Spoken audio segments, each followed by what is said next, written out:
So we're officially leaving the Boone area today and heading down towards Asheville, but it's only a 2-hour drive to Asheville. We're gonna stop halfway though. First things first though, we do have to get out of this really tight RV park that we're in.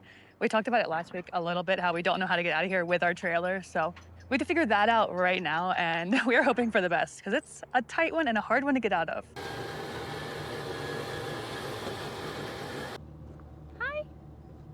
So in a previous video, I know we mentioned something about BBL, which for us is bars before leveling. So basically making sure we take the bars off our hitch before we get level.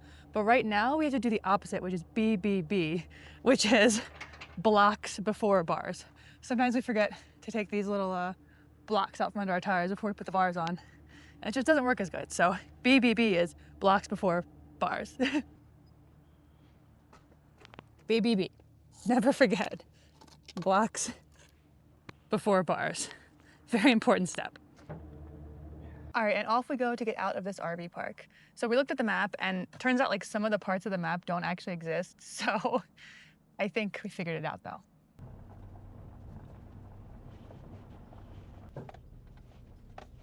The last obstacle here is to get across the 1-lane bridge. So looks like we got this guy in front of us going, and there's no one else coming. But man, we're used to RVing in pretty tight areas, but this one was a little bit kind of crazy, honestly. Every little bit of this park was tight and confusing.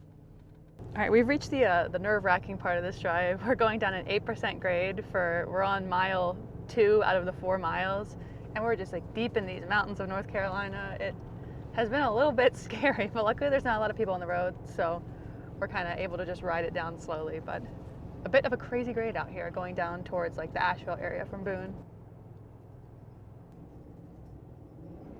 We've ended up in a bit of a situation.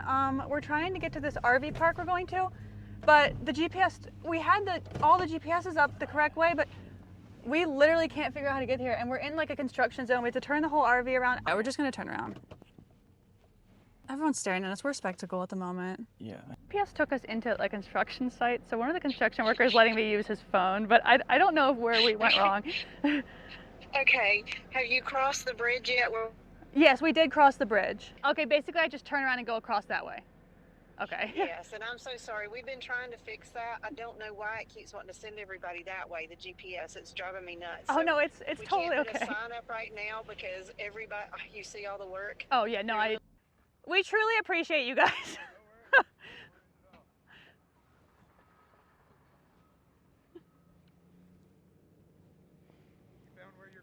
Yeah, literally right across the street is where we're going. Yeah, we were just stupid. That is Stockton Road now. So if you see another, from around here, like East South Carolina, Florida, I'm Virginia. So oh yeah, if you see any other big dummies in an RV driving down this road, they're trying to go over there where the other RVs are. All right, after the drama that took place of us trying to get to this RV park, we did make it. It's really pretty here, and we have this little like creek view right outside of our RV. So there is a lot of construction in this area, which is why we ended up in that construction zone in the first place. This area was hit really, really, really hard by Hurricane Helene in 2024. Basically, the people that owned this RV park, this entire like area got swept off the map, basically. So they just reopened recently with a few sites. And I can tell it's gonna be, once like all the construction's done, this is beautiful. It's gonna be really great. But we decided we'd come here for a couple of days just to kind of like support the area since it got hit. And it's really beautiful. I mean, the creek, it's just right there behind the site.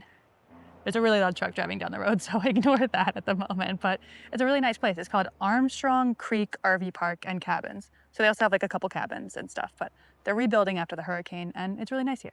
All right, well, we were about to leave the RV, and then we noticed just an absurd amount of water leaking out of our freshwater tank. Like, I'm talking an absurd amount onto the ground. So apparently things were flooding in our RV at the moment, so we're gonna figure that out. I don't really know what's going on, but I got Garrett on the Google looking up what's happening. I guess ironically too, we were literally on our way to go hike to a waterfall, and this is not the waterfall we wanted to see. Yeah, so it was like leaking out of so there's like the air valve in the, so there's like this air valve right here, so water was leaking out of it. So apparently I looked it up. I didn't know this was a thing, but apparently your city water connection can fill your freshwater tank if there's a backflow valve that went bad. Yeah, we probably figured this out or something. just in time, where our RV could have flooded if we didn't figure this out like right now. Yeah, basically if it filled up and we didn't know. I mean, we turn our water off every time we leave anyway, just because the cats which is another reason to do that. Yeah, but I guess if it filled up, it could have started flooding where the water pump is inside. Yeah, if it filled up literally anymore, because it was coming out the air thing. So I guess there was like a lot of water coming out there. So I quickly just pulled the freshwater tank valve and just like let it all go. That is a new thing to look out for if you have an RV. Yeah, so I guess we'll have to figure that out. Yeah, we're gonna go hike to the waterfall though first. We unplugged the water, so we're gonna do that one thing at a time. I guess you learn something new every day in RV life though. So I guess now we know that is something that we have to look out for. We're gonna hike to that waterfall real quick though, and then see that, and then deal with the whole water pump issue when we get home for the day. All right, so we made it to the waterfall hike. It's called Tom's Ford Falls. It's only a 5-minute drive from where we're staying in the RV. So we're just gonna do that real quick and then go deal with everything we got going on at the RV.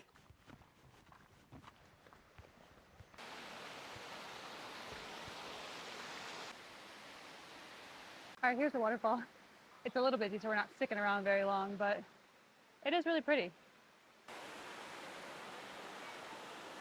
So this might look counterintuitive to fill our freshwater tank, but in my panic, I pulled the freshwater valve, and so there was no water in there.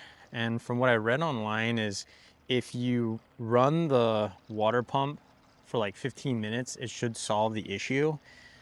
So since there's no water in there, I'm gonna fill this up, run the water pump, and then I'm gonna drain it, shut the valve, and then tomorrow morning, I'm going to open the valve, and if water comes out and I didn't fix the issue, if no water comes out, then the issue's fixed. So I guess we'll see if that works. Turn that off.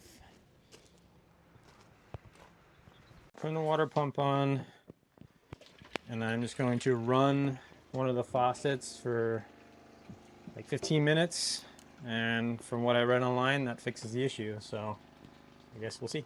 Keeping an eye out on the water pump, just make sure nothing's leaking or anything like that. Yeah, disregard how kind of ugly that water pump area is. Yeah.